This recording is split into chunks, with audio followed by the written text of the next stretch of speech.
ఓం శ్రీ గణేశాయ నమః. ఓం శ్రీ సరస్వత్యై నమః. ఓం శ్రీ సద్గురుభ్యో నమః. నా పరమ గురువు కంచి పరమాచార్య స్వామివారి పాదపద్మాలకి అంజలి ఘటిస్తూ నా పరదైవం రాధాకృష్ణులు ఆ వెంకటేశ్వర స్వామి నా చేత పలికించినంత మేర అన్నమయ్య సంకీర్తన. ఈ సంకీర్తనలో అన్నమయ్య మనకి జ్ఞానం గురించి చెప్తాడు. జ్ఞానం అంటే కేవలం చదువులు కాదు, శరీరం అశాశ్వతమని, సుఖ దుఃఖాలు తాత్కాలికమని, కర్మ ఫలాన్ని ఆశించకుండా కర్తవ్యాన్ని చేయాలని, భగవంతుడు మన హృదయంలోనే ఉన్నాడని గ్రహించడమే నిజమైన జ్ఞానం. ఇదే అద్వైత సిద్ధాంతం కూడా. ఈ సత్యం తెలిసినప్పుడు మనస్సు బంధాల నుంచి విముక్తం అవుతుంది. అదే మోక్షమని అన్నమయ్య సందేశం. 3వ చరణంలో, అంటే ఇప్పుడు నేను పాడబోయే చరణంలో దాని అర్థం ఏమిటంటే, ఎన్ని పరిస్థితులు ఎదురైనా భగవంతుణ్ణి సంపూర్ణంగా నమ్మినవాడు భయపడడు, తన ధ్యేయాన్ని మరిచిపోడు. శ్రీ వెంకటేశ్వరుడు హృదయంలో కొలువై ఉన్నప్పుడు ఆయన దాసునికి ఈ లోకము పరలోకము రెండూ వేరు కావు. అంతటా ఆ సర్వాంతర్యామి అయిన స్వామి సాన్నిధ్యమే కనిపిస్తుంది. ఇది ఈ సంకీర్తనలోని గంభీరమైన భావం. నమస్కారం. గోవింద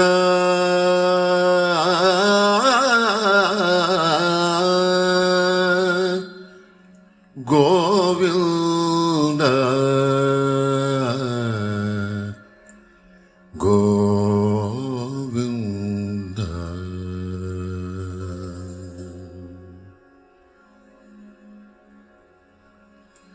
తెలిసితే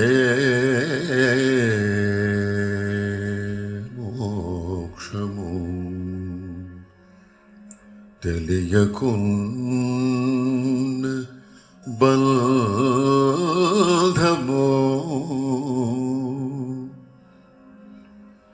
కల వంటిది బ్రతుకు ఘనునికినే ఘనునికినే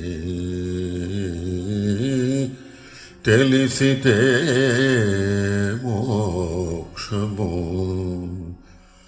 తెలియకున్న బంధము.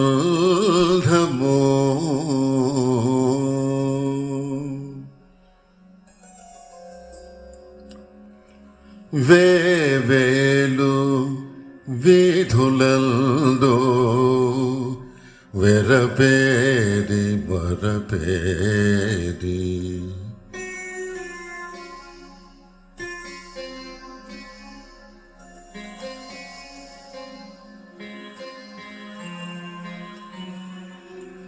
దైవమును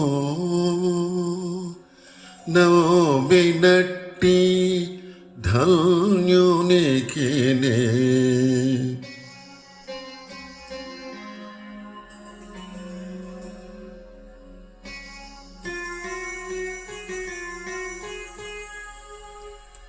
శ్రీ వెంకటేశ్వరుడు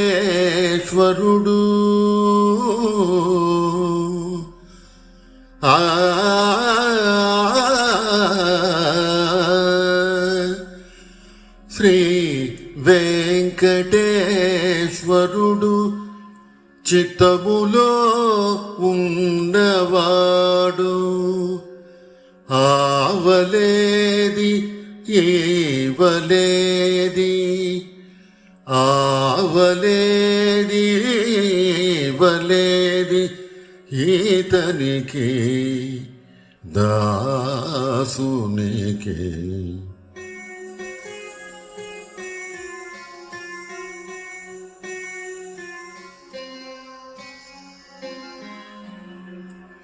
తెలిసితే మోక్షము